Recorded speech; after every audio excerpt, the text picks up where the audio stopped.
Hola amigos, sean bienvenidos a su programa Enfoques Jurídicos. Boris de León, su servidor, les da las gracias por la sintonía. En esta oportunidad contaremos con la presencia del licenciado Francisco Álvarez Martínez, quien es abogado experto en Derecho Penal, con quien hablaremos acerca de la relación entre la libertad de expresión y el derecho a la presunción de inocencia. Regresamos en breve.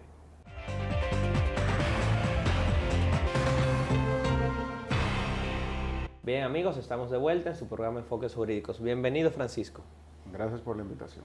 Este tema sobre la presunción de inocencia y el derecho a la libertad de expresión y el derecho a la libertad de prensa resulta una discusión muy relevante hoy en día, sobre todo con el auge de las redes sociales. Para empezar, sería importante edificar a la población acerca de cuál es el concepto de ambos derechos, ¿no?, que están en conflicto continuamente. ¿Cómo podríamos comprender ambos derechos desde digamos que su concepción más básica? Bueno, iniciando con quizás el que es más relevante para la generalidad, que vendría siendo el derecho a la libertad de expresión y el de la libertad de prensa, que son dos derechos, pero lo vamos a tratar como si fuera uno solo a los fines del programa.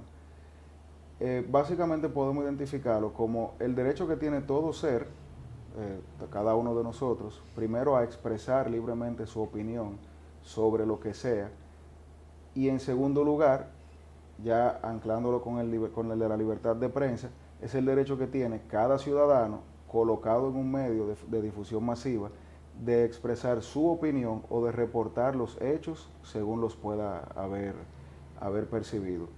Por otro lado tenemos entonces el derecho a la presunción de inocencia. La presunción de inocencia, que tiene una acepción judicial y una extrajudicial, también podemos entenderlo de manera sencilla como nadie puede ser considerado como culpable de un hecho hasta tanto una sentencia definitiva así lo haya decidido. ¿Por qué? Porque una de las grandes garantías que debemos, y especialmente nosotros los abogados, que somos parte del engranaje judicial, buscar que se respeten es que hasta que no haya sido judicialmente comprobado, una persona no cargue con el pesar de lo que vendría siendo una acusación todavía que no es definitiva. Y como tú mencionabas al inicio, el tema de las redes sociales, que ha tenido en los últimos 10 años un auge y un impulso increíble, todavía quizás complica más la problemática por dos razones. Primero, antes el poder de difusión masiva estaba en manos de los periodistas, ahora lo tenemos nosotros. Tú subes algo a una plataforma de red social y en minutos se está compartiendo en redes de mensajería instantánea y en horas está en algún tipo de publicación digital. Y por otro lado, todos nosotros tenemos una voz. Normalmente el contenido que se recibía antes era un contenido curado. Hace 10 años, hace 15, 20 años, lo que salía en la prensa era depurado por una serie de personas, finalmente con el editor, para que nada que fuera lesivo a los derechos de alguien pueda salir publicado. Hoy día eso no existe, porque los diarios digitales, que cumplen una función social muy interesante y muy importante, no cuentan con el tiempo necesario, ni con el personal capacitado a veces, para poder depurar adecuadamente las noticias. Y es muy simple. Tenemos 17 diarios digitales que todos quieren ser los primeros en reportar algo, y por eso ya estamos dejando de un lado la depuración previa por la primicia. Claro. Concatenando ahí entonces ambos lados de la misma moneda, por un lado un derecho inalienable a la expresión y a la prensa, y por otro lado lo que viene siendo la presunción de inocencia como derecho fundamental de cada uno de nosotros. Y siguiendo tu introducción, tenemos un choque. Cuando se conjuga en una misma situación una persona que está siendo juzgada o acusada de un hecho X y el reportaje de lo que sea que se esté ventilando o se vaya a ventilar judicialmente en los medios y en la prensa. Y no se supone que los juicios son públicos.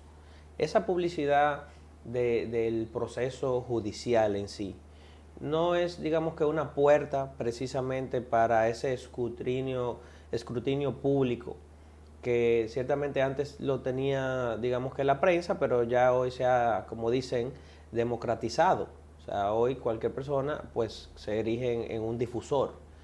¿Cómo se visualiza este concepto o este carácter de la publicidad de los juicios frente entonces al derecho a la libertad de expresión, que entonces vendría siendo, o como lo vemos hoy, que es casi absoluto? ¿Cuál es su opinión sobre esto? Sí, los juicios son públicos y salvo excepciones que legalmente o que consecuencia de un caso específico ya hayan sido dispuestas, todos los juicios son públicos. Eso quiere decir que yo puedo entrar a un salón de audiencia sencillamente a observar lo que está pasando ahí. Ahora, cuando hablamos de prensa, de la colocación de cámaras o dispositivos que graben audio, consecuencia de un conflicto que hubo hace aproximadamente 10 años, la Suprema Corte de Justicia se vio incluso obligado a promover en una resolución que se iniciara un proceso de grabación generalizada de las audiencias para que no se pueda sacar de contexto, quizá extrayendo alguna parte y dejando otra por afuera, que en mi caso, en la práctica, que me ha sorprendido grandemente, es muy común que los tribunales, casi todos ya graban todas las audiencias, y si tú solicitas la grabación por escrito, te la entregan en cuestión de días. O sea que realmente, como una forma de contrarrestar la modificación de la información que se extraiga de un juicio público, los tribunales están poniendo a disposición de los interesados el audio de manera íntegra. Eso es como una forma de darle publicidad, pero tratar también de salvaguardar los derechos de los que estamos ahí en estrados. Bien, pero esto no se traduce, digamos que, en permitir el abuso entonces del derecho a la libertad de expresión. Tú mencionabas previamente que el derecho a la presunción de inocencia tenía una acepción judicial y una extrajudicial.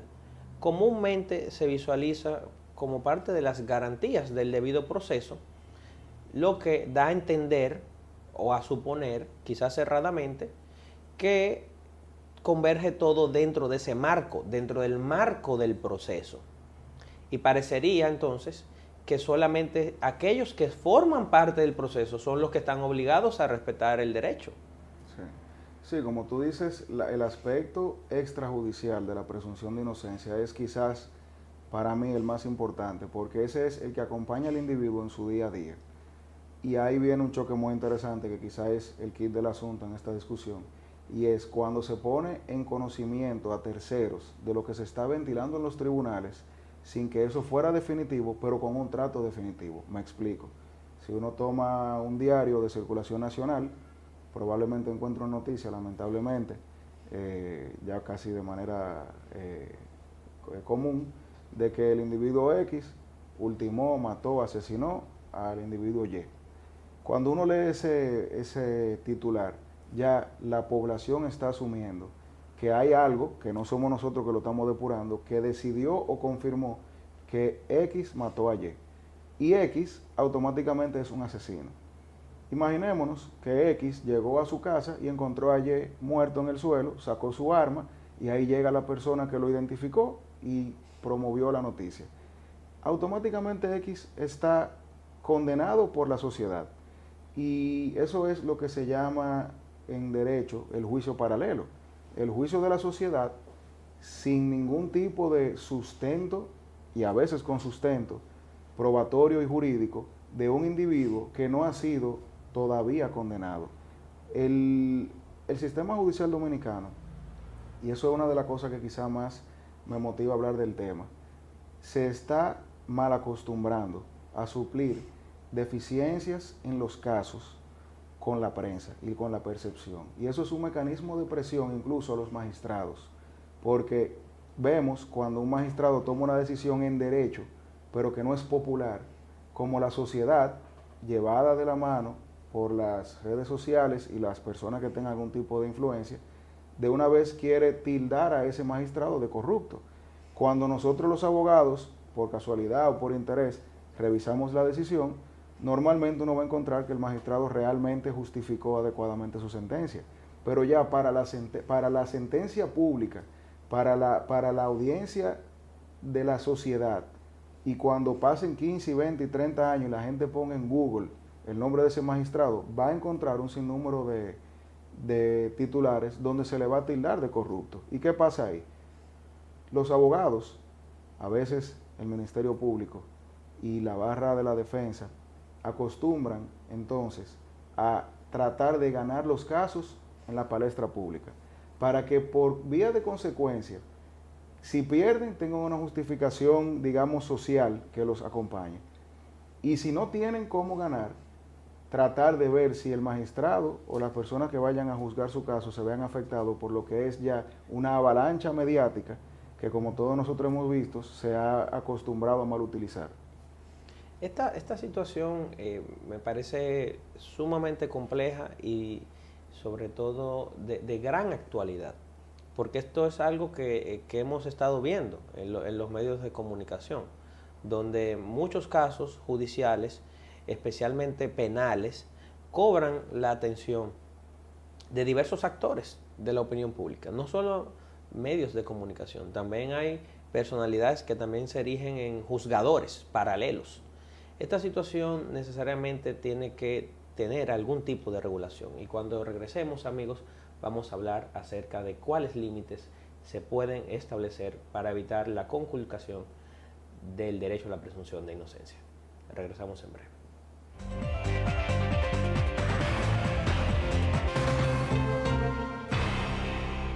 Bien, amigos, estamos de regreso en su programa Enfoques Jurídicos, compartiendo con el licenciado Francisco Álvarez Martínez, abogado experto en Derecho Penal, con quien hablamos acerca del derecho a la presunción de inocencia y su relación con el derecho a la libertad de expresión. Francisco, en el segmento anterior destacabas las particularidades que entraña esta relación de conflicto, de choque entre estos dos derechos, el derecho a la libertad de expresión y el derecho a la presunción de inocencia. También destacabas cómo nos hemos acostumbrado como sociedad a esta situación de juicio paralelo, cuando ciertamente se expone ante la opinión pública un caso con muchas veces el ánimo de que se genere una percepción y una corriente de opinión para eventualmente influir de alguna manera, digamos que una presión social, dar una presión social a los actores del caso. Y nos preguntamos, esta es una situación que ciertamente pues la población la visualiza desde una óptica del espectador. Nunca o rara vez nos colocamos en la posición del imputado. Es muy fácil desde nuestras casas erigirnos en juzgadores a partir de la noticia con breves detalles o escasos detalles de lo que realmente acontece a lo interno de un expediente. Entonces, ¿cómo el derecho, cómo el ordenamiento jurídico limita o protege la convivencia de estos derechos? Porque el derecho a la presunción de inocencia, en el caso de los juicios paralelos, pues se está viendo vulnerado.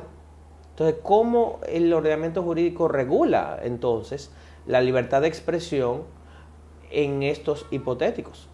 Mira, es un caso, eso es un ejemplo de falta de institucionalidad. El derecho está mutando constantemente en los tribunales y las prácticas consuetudinarias que nosotros los abogados y los demás actores del engranaje judicial vamos creando, plasmando y promoviendo han hecho de esa problemática algo muy maleable. Me explico. Estamos viviendo una época del derecho donde todo es mediatizado desde el inicio. Incluso cuando uno ve si uno revisa 15 titulares de diarios de circulación nacional, tú te vas a dar cuenta que hay formas de transmitir el mismo mensaje que te lo colocan o verde o rojo.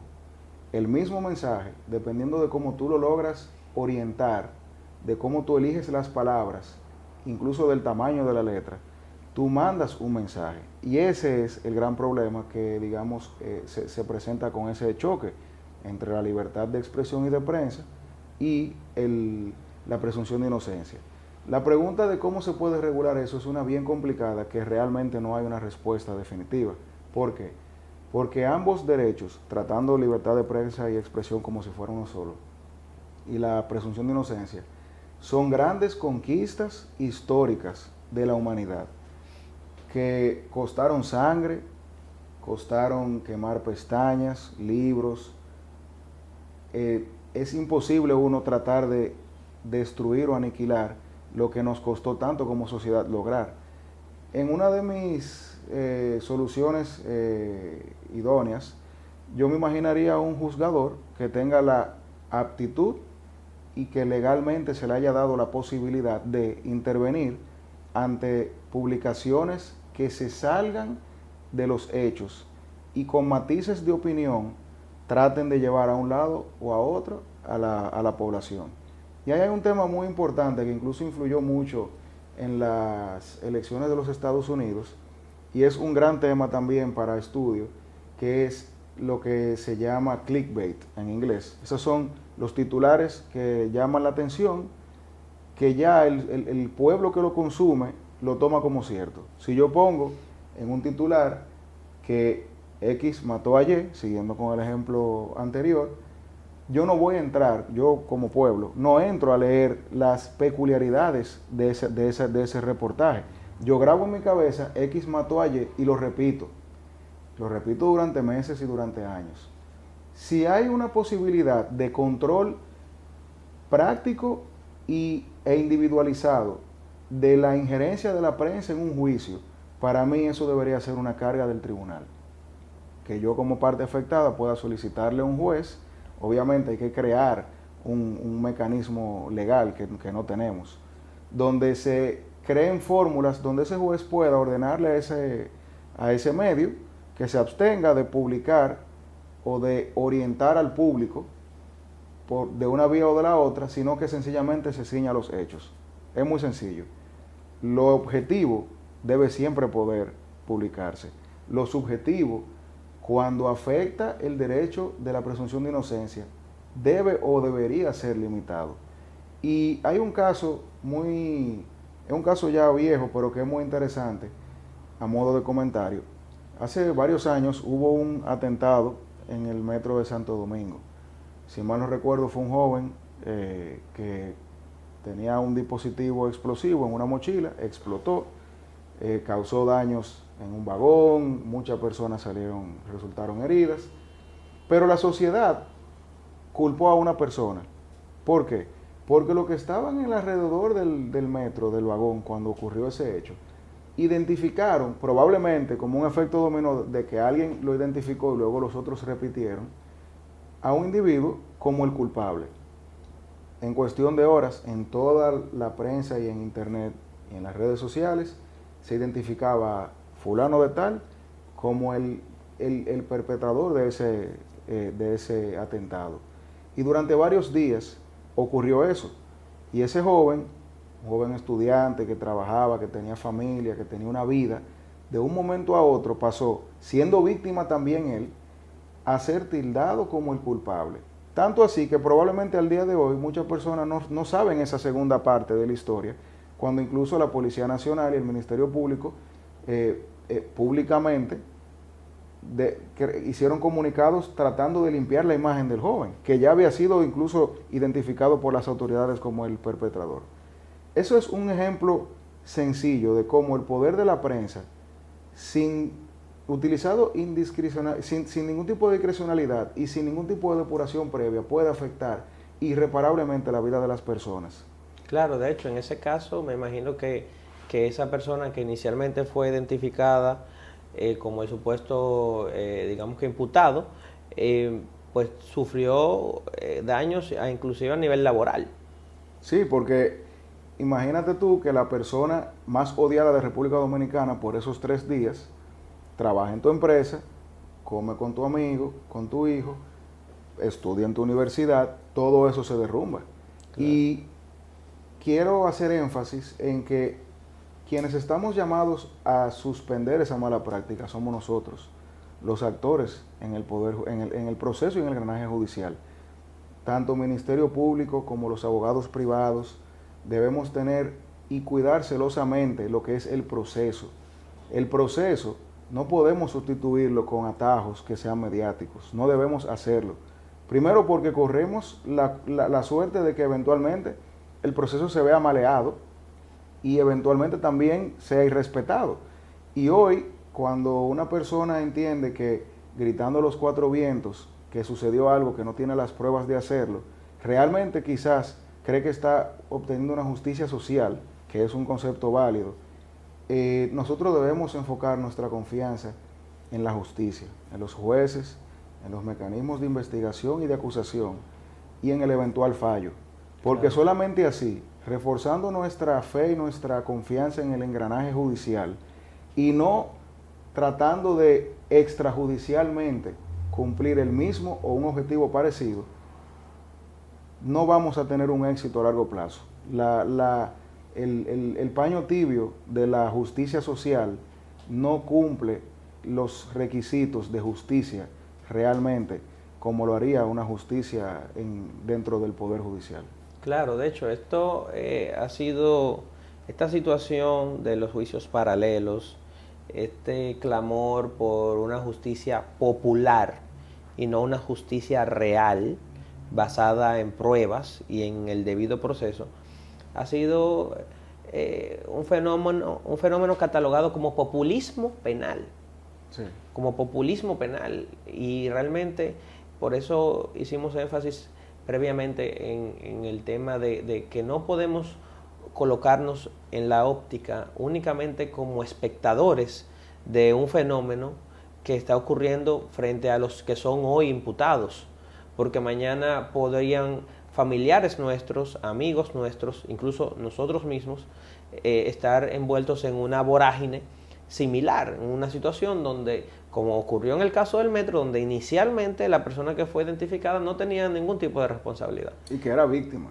Imagínate, y que era una víctima a la vez del hecho. Dos veces. Exactamente. Entonces, esta situación realmente debe llamar la atención y realmente debe exigírsele a todo aquel que sea difusor, todo aquel que informe de manera pública, pues que cuide el lenguaje. Me gustaba mucho el ejemplo que diste de Estados Unidos, que evidentemente se han percatado de el matiz o la importancia que tienen los titulares. Sí. Porque la forma en la que un titular sea redactado, e inclusive el tamaño de la letra, influyen en la perspectiva o en la percepción que puede tener el lector, porque entonces el lector no lo ve como que es un juicio que tiene que darse, digamos que en el que tiene que darse una dinámica probatoria, y que es la dinámica probatoria la que va a dar la certeza, sino que entonces no se duda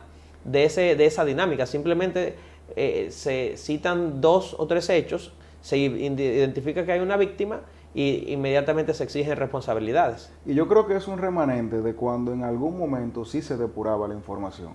Hace 15 o 20 años atrás nada se publicaba si no había sido previamente depurado. Entonces, la dinámica actual yo pienso que depende de que en algún momento la sociedad entendía que había un tercero depurando todo lo que se publicaba, que ese tercero iba a tener el cuidado de confirmar toda la información que está publicándose en el medio de difusión masiva, y por eso relegamos esa labor investigativa en ese tercero que ya hoy no tenemos. Para mí ese es el kit del asunto en por qué mundialmente esa cultura de leer el titular y hacer lo propio, repetirlo sin investigar o profundizar, se ha hecho tan complicado de controlar.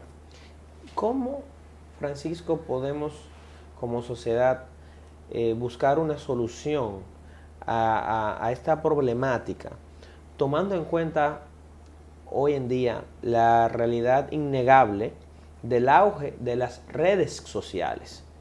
Porque ahora hay muchos medios de comunicación alternativos, que no son los tradicionales, pero además hay algunas redes de redes sociales que permiten, mediante ciertos mecanismos, difundir a todos nuestros contactos, a todos nuestros seguidores, el contenido de una determinada publicación. ¿Sería necesario hacer algún tipo de reforma legislativa en República Dominicana para atender esta situación? Mira, yo pienso que la respuesta es la respuesta que voy a dar es muy etérea, pero es la adecuada. Comienza con el ejemplo. Yo creo que ni los abogados ni los legisladores podemos controlar esa situación. Nosotros debemos abogar por primero investigar antes de repetir. Si a un grupo de WhatsApp envían una noticia que aparentaría ser alarmista, una búsqueda de minutos en Google o en cualquier buscador probablemente nos arroje la respuesta de si eso fue o no fue así, o si hubo algún tipo de modificación en el titular. Con el tiempo y esa práctica reiterada, vamos a poder hacer lo que ya se hizo hace décadas, de separar los medios y las personas que difunden la información según el cuidado con que lo hacen. Ciertamente hoy día en estas redes de mensajería instantánea, pues estamos inundados de mensajes, de videos, de noticias que ciertamente no son depuradas. Simplemente un contacto las envía a nuestro contacto o lo envía a un grupo. Sí. Y así sucesivamente se va difundiendo una información que no necesariamente es verídica. No necesariamente es verídica. Francisco, creo que este es un tema que da lugar para múltiples programas e incluso un diplomado, sí. Porque realmente hay un conflicto de naturaleza constitucional, pero también hay digamos que un problema que tiene que ver con la política de combate a la criminalidad, pero con sobre todo la convivencia, porque hablamos de una situación que si no se le busca una solución, va a dar lugar a que muchas personas sean tratadas como aquel del caso del metro. Sí. Muchísimas gracias y amigos, hasta una próxima entrega de Enfoques Jurídicos.